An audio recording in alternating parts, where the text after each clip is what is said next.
Hi everyone, and welcome back to another Bork No Game video. Today's video is dedicated to my favorite N and R units that I personally use, and then we'll talk about ones that I recommend. So let's go ahead and jump right into this, go into squad. The first one being Tank Chan. Tank Chan is one of the best because her job as a tank is pretty much done. She can knock back enemies when she uses her special skill, and then her passive skill pretty much makes it so that she can become a little bit tankier with more HP. A very straightforward character in the sense where she is a tank and she is able to knock people back and protect your units. All right, she doesn't live that long, but the thing is, it's going to be very easy to get her to level 70 because you're going to acquire multiple copies of her in your journey through story, and not to mention her skills are relatively easy to raise because she's going to be an R unit. All right, let's go ahead and jump back, and this is going to be the only R unit. We'll talk about the SR unit. Now this one in particular, Lin Shen, you can farm for her, but we'll talk about, SR units in a different video. Okay, Irie Alfred, definitely the best R tank in the game. In my opinion, she is better than Tank Chan only because she has a lot of CC on her kit. She can do her knockback on her special skill, and then like when she inflicts this AoE like shockwave deal, it's sort of like a stun because a lot of the enemies get like sort of shaken up from it. So with these two abilities, her CC is absolutely amazing. She only costs like 2, so 2 costs to drop her on the field is like phenomenal. And then her passive ability where she can decrease like strikers damage taken, and I believe this damage taken either applies to herself or the strikers. Let me know in the comments. I'm not sure how that really works, but the fact that she can decrease damage for strikers goes to show how strikers are also going to be very tanky units. All right, the next character we have to talk about is Cindy Looper. Now she is our crazed nun sort of chica lolly thing, and when it comes to this, she has the ability to restore her own HP every second, and it's going to be a 5% tick. It's absolutely amazing that she can even do this, and it's on a 20-second cooldown. She becomes more tanky than Irie Alfred in some ways because Irie Alfred is actually able to buff her since she's a striker,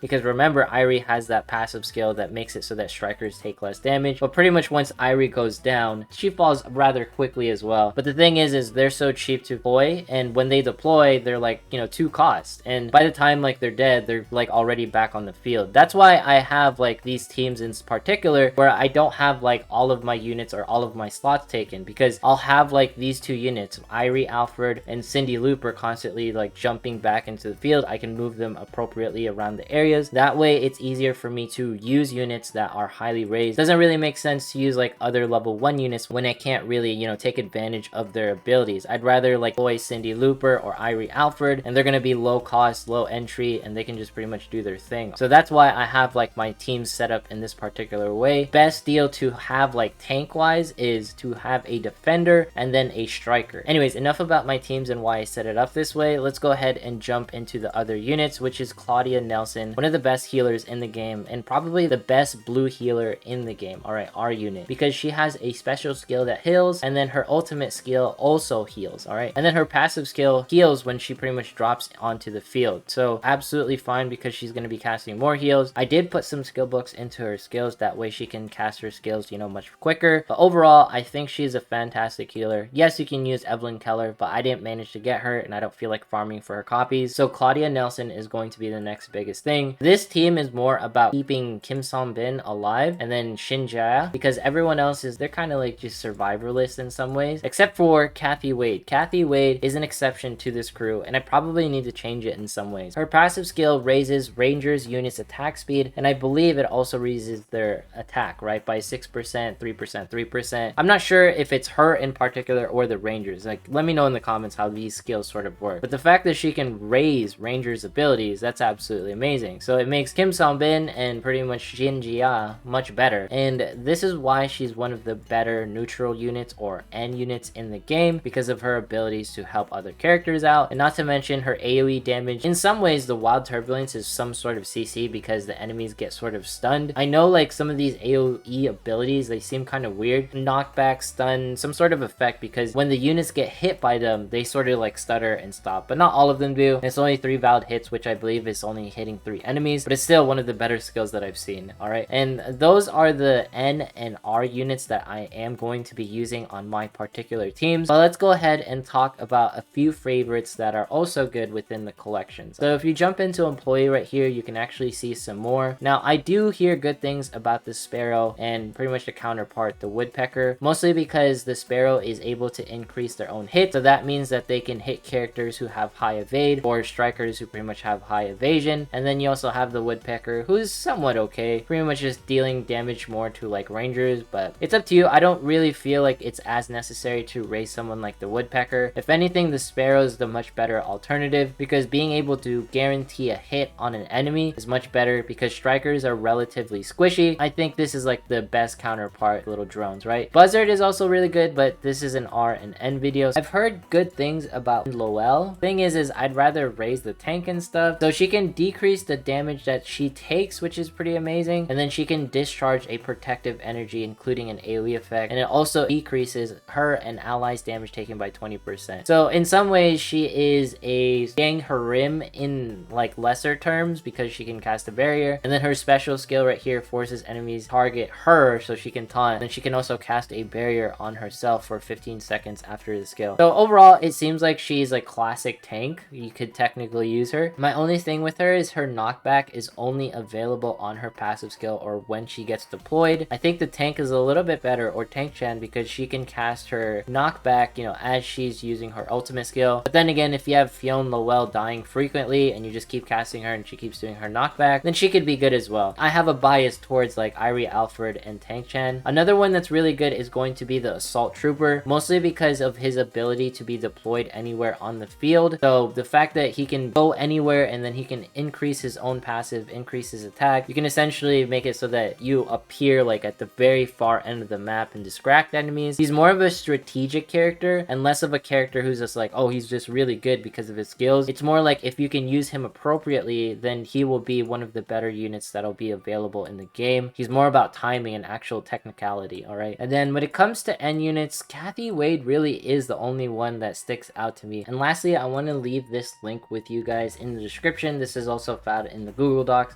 This also explains some of the units that are good, like rare and neutral rise, you know, thanks to the folks in KR. It will be translated, but at least you'll have like the images to see who's good. So it says, oh, good to grow. Triangle, if you keep growing, you can use it accidentally. So they get better over time, sort of, in specific areas. But I definitely agree that Cindy Looper and then pretty much Irie, Alfred, they're top tier. And same with the healing nunchuck, they're absolutely all amazing. And of course, we talked about the Assault Trooper Soldier. You can place him anywhere and he can be a strategic character that you can use. Pretty much Tank Chan is like the one to use as far as like the mechs go. And then we talked about the Woodpecker and the Sparrow. You know, I believe this is the one that increases like their own hit chance so they can hit strikers. So he's gonna be like the better half. And then you can sort of use Cathy Wade is the one that increases like passive skills, and she has some AoE. I didn't follow this list through and through because I did raise Cathy Wade based off of my preference. Raise the characters that you feel that you can take advantage of, alright? When it comes to these lists, it just because they have a circle around them doesn't make them good for your particular situation. It's best to have them used in a particular way. Like Irie, Alfred, and Cindy Looper, they're just sort of meant for each other. And I talked about how I was actually able to tackle story. So let's go ahead and jump into operation, and then we go into mainstream in episode 4. We somehow S rank 4 of 4. Way I beat this, alright? I just want to explain this really quick with my two teams in particular. I made it so that everyone was chilling in the back, right? Everyone was going to be like this. And then I kept refreshing until I found like a partner that was really good. Orochi, this is a very good partner to pretty much have. So this character in particular, I forget her name, but she has high evasion. But let's go ahead and jump into this fight and show you how like my team operates. So in case folks are curious, like how does this work? Normandy over here, and let's end the phase. Now the thing is you don't want any of your guests or any of your ships to pretty much die out on you. So you'll let one of them attack one of your ships. Blue and like N units, they are mostly there because in the future we'll have like more teams that are required. Want to raise at least 3 teams, but you want to have at least 24 characters fully raised eventually for bigger raids, because this game can be free to play friendly. And the reason why like it's so important to raise R and N units for players who want to remain on a budget is because they will be useful for particular situations where you need someone who can knock back. Sometimes some of the gold or SR units, they don't have knockback, and it's easier to raise their abilities in the very beginning. They're early game units that will help, and they're going to be late game units when you need them for a particular situation. All right, you can see here like we're kind of surrounded, right? We're just going to get one more supply, and then what we're going to do is just tackle the enemies appropriately and get the jump on them. That way, you know, we have all of our units available. Worst case scenario is that one of our ships dies lives, and then we can use our guest. I don't recommend farming this map, even though it's technically the best one to get gold on. Story maps provide the most gold, but honestly, it's up to you how you want to tackle this. This is not like a very auto-friendly map. The other maps are a little bit better, or the map right behind it, in case you want to farm gold with your R and N units, alright? So you can see here, this is how this team is going to be performing, and we're also going to be taking advantage of like the leader abilities, where use the leaders of another character on your specific teams. So what I'm talking about is, we'll show it once we jump back on the map and we pretty much kill this replacer pawn. In the future, I can't wait for a particular character who can summon like those little ads that we saw earlier. It's gonna be very important. Very key that you see that my units are all within like the same level range, like everyone's around 70, because that is also why I wanted to use like the blue and SR units and N units, so that they can all be within a similar level range. It's obviously hard to raise dupes, and we'll talk about like what you should do with the dupe system in another video, but let's go ahead and complete this map. All right, so you can see here, once we jump onto this enemy in particular, we're going to be getting like the battle support. We're going to be using our guest character right here, because we want to make it so that the Normandy can exploit his movement patterns, and these are like just simple things that you can do. I know like the game isn't like super complicated in the sense that you have to like, use certain skills at appropriate times. There has been like, I believe his name is Infamous Jakey. Check out his video on the anti-air mission. That one was really good. He seems like a very knowledgeable player. I have been watching his videos, and you know, shout outs to that guy, because he made a very free-to-play friendly team with units that I didn't even know could tackle a level 70 map. They weren't even level 70, but this game has a lot of potential to use Irie Alfred or like the tank or other characters that can essentially do certain things so that you can manipulate the attention of enemies and make it so that you can run an all free-to-play team. All right, so you can see here, you know, once we defeat this enemy, we'll be left with 1 ammo on every single ship. The point is so that eventually everyone has their chance to get an attack in case we like lose to, you know, the enemies. This is also like a 101 on how to tackle maps that you're having difficulties on. You make it so that each ship has enough ammo to get through the map once you are going to like the boss stage. You can see there, Irie Alfred is pretty much dead like on the spot, but Cindy Looper is still here like we talked about earlier. Like they have fantastic synergy in the sense that they can always keep each other alive and always like support each other in some ways. And Cindy Looper by herself, she is definitely one of the tankier characters, even at level 64, right? It's absolutely amazing. Kim Song-bin launching the artillery right there, absolutely amazing. She's like the clutch unit for that team in particular. Like Kyle and like the SR units are really great, but Kim Song-bin's like DPS is absolutely tyrannical when it comes to like actual PvE gameplay. All right, so we're now here in this section. We're about to defeat the boss. This is the squad that we're going to be using, the one with like more blue units and stuff. Notice everyone's in a particular level. Irie Alfred is level 71, but the thing that I also wanted to take note of is our guest unit right here. This is going to be the key unit in the fight as well. All right, now I'm not going to lie to you, I think this is more reliant on like the guest who's going to be joining with us, but the important parts is that we have units that can pretty much stay on the field and deal with the enemy. This is like just something that I want to show free to play in case you're like having a difficult time with some maps. You can make it so that you're not having as such of a difficult time if you pick like the correct guest unit. Watch her just sort of carry us, and right here you can see she's getting some heals. Now she's not like the most overpowered character, but she is going to be a character that can keep herself alive for the most part. Some of you are going to be probably saying that I got carried by this person's character or this person's unit. I would definitely agree with you. I'm not going to take that away from anyone, but the important parts is that she's going to be supported on the map so that she can stay roughly alive within a certain situation or within a certain degree. All right, this is where like your rare and N units, they pretty much keep popping up, and as you can see, like she's going to be passing out right here relatively, or she's going to get healed by our nun. Like this is why like those rare and N units are so great, is because they can pretty much keep popping up because their cost is so low. You can eventually overwhelm the opponents, which is what's happening here. Eventually it happens where, you know, you just mow down the opponents, get the kills right here. Without like my blue and R units that are quickly able to be deployed, it doesn't matter if I had like just this one OP level 7-8 character, because by herself she can't do anything. But as long as like the other units are popping up, she's always getting heals. You know, Kim Song-bin is launching the artillery and everything.